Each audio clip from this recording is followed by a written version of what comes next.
Търся някой да ми разкаже приказка. Да ти разкаже приказка ли? Ти нали знаеш кой е най-големият разказвач по приказки? Джани Рудари, разбира се! Разбира се. Тате, разкажи ми. По приказки по телефона на Джани Рудари. Изпълнява театрална студия в Кутийка, град Перник. Режисьор Даниана Колева. Ако сте забравили да помните, че за любимия спектакъл публиката гласува в Кутийка.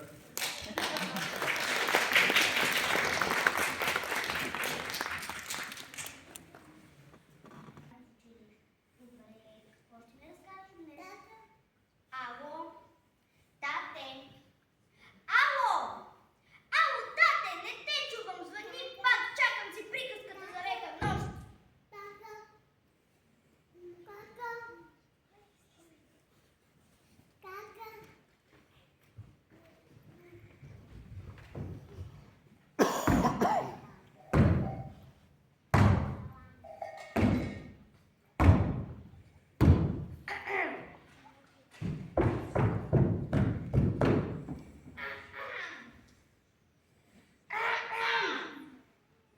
Извинете, може ли да запалите лампите? Много е красиво, момиче!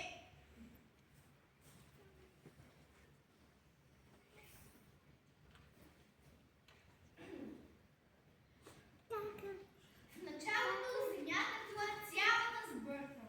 В началото земята била цялата сбъркана. За да се направи много обитаема, коствало много сия. Нямало мост, За да се минава по тях на тръгите. нямало пътеки За да се изкачва човек по планините. Искаш да седеш.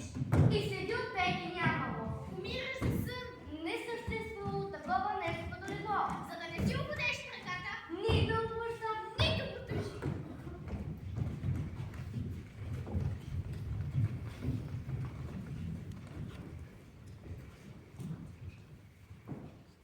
Ако виждаш слабо, не се опитай да намериш очила.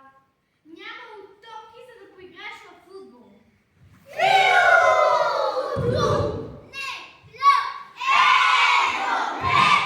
Липсва ли тенджера и огън, за да ти свариш макарони?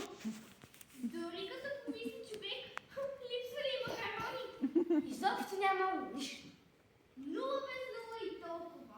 Нула без нула и толкова. Имало само хора с нея ръце за работа. И най-големите ни странности може ли да се поправят? Но за оправяне оставало